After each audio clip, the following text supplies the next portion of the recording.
déteste les fanfares, il n'y a rien de pire que la fanfare. C'est vraiment juste du bruit lourd.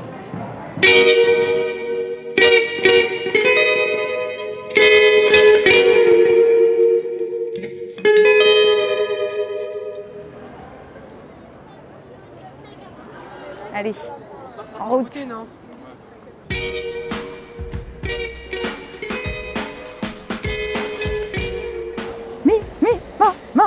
Pas mal, hein? Moi, c'est un bâtiment devant lequel je passais énormément étant plus jeune. Et en gros, dans mes balades de Paris, je faisais toujours le tour en me disant mais qu'est-ce qu'il y a dedans, machin, en comprenant vraiment pas vraiment. Et à chaque fois, je posais la question à mes parents parce que typiquement, eux, c'est des Parisiens qui connaissent tout.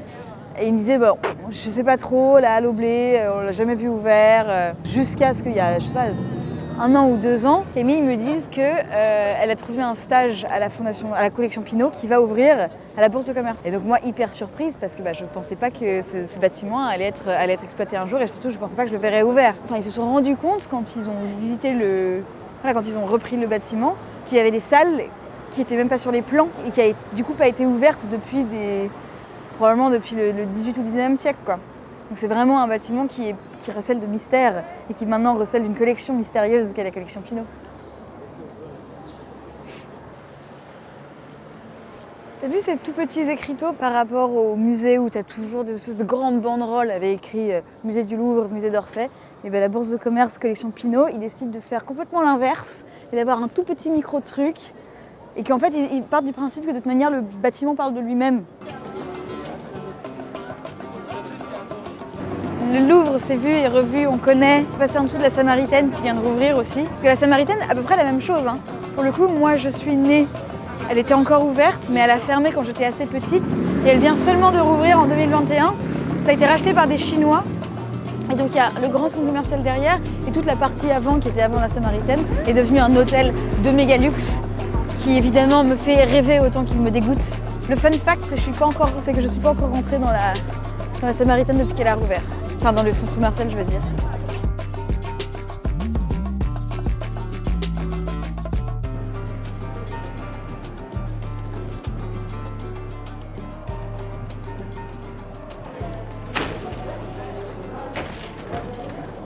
Bonjour. Bon, c'est vraiment un temple de la consommation, c'est exactement ce à quoi je m'attendais. Je trouve jamais de plaisir à être dans ce genre d'endroit, évidemment, parce que le luxe, bon, les fringues, bon. Je suis quand même habillée tous les jours pareil depuis, on compte même plus. Je suis quand même ravie parce qu'ils ont gardé quelque chose que je ne savais pas qu'ils avaient gardé. L'ancien escalier de la Samaritaine, dont moi je me souviens de mes souvenirs toute petite. Il est vraiment très impressionnant parce que du coup c'est vraiment sa structure d'antan. Le film de Léos Carax, Holy Motor, ça a été tourné ici. Et bon, évidemment tout le monde se rue pour prendre ça en photo, mais c'est quand même pas mal. Enfin vraiment on a vraiment l'esprit du grand magasin tel qu'il est décrit par Zola Au Bonheur des Dames. Ou est-ce que c'est Maupassant? Non, c'est Zola. T'es où? Ah, t'es là. On est donc sur le plus vieux pont de Paris, le pont Neuf, où a été tourné entre autres Les Amants du Pont Neuf, aussi de Léos Carax. Et là, en fait, vous avez la conciergerie de Paris où a été enfermée Marie-Antoinette pendant la Révolution française. Et cette pauvre Marie-Antoinette, qui était donc enfermée loin de son mari, loin de ses enfants, bref, la loose, il lui avait coupé les cheveux, enfin bref. Sa meilleure pote, dont j'ai évidemment oublié le nom, mais qui on va typiquement une type marquise de Pompadour, ils l'ont décapitée. Ils ont mis la tête de la marquise sur une pique et ils ont soulevé la pique devant la fenêtre de Marie-Antoinette, ce qui est quand même vraiment affreux.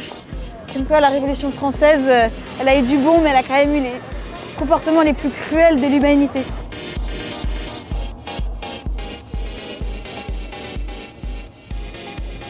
Tu vas ?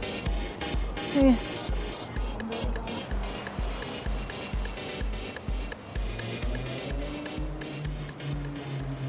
Je suis jamais passée par ici.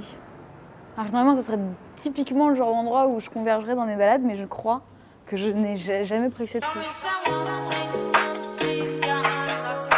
Là, on arrive devant le Procope, qui est le plus vieux resto de Paris, qui a été fondé dans les années 80 du XVIIe siècle, à savoir en 1886. Je ne sais absolument pas ce qu'on y mange. Et est-ce que j'ai envie de savoir? Je sais pas. Je pense que oui. Plus ancien café de la capitale, c'est ça. Bon, j'ai envie de dire, premier restaurant en Europe à introduire le café et à le démocratiser en proposant son service à table dans une tasse en porcelaine. Honey, fancy. Alors, qu'est-ce qu'on y mange? On y mange la soupe à l'oignon, évidemment, à 9,50 €, qui est quand même tout à fait abordable, des omelettes, du pâté en croûte. Et je suis sûre que ici, ils disent pâté croûte. Magret de canard, onglet de bœuf. Mais ils ont aussi des recettes historiques avec de la blanquette de veau, que j'adore. La joue de bœuf braisée, traditionnelle coq au vin. Tête de veau en cocotte, comme en 1686. Pourquoi pas, hein? Je pense qu'il y en a pour tous les goûts.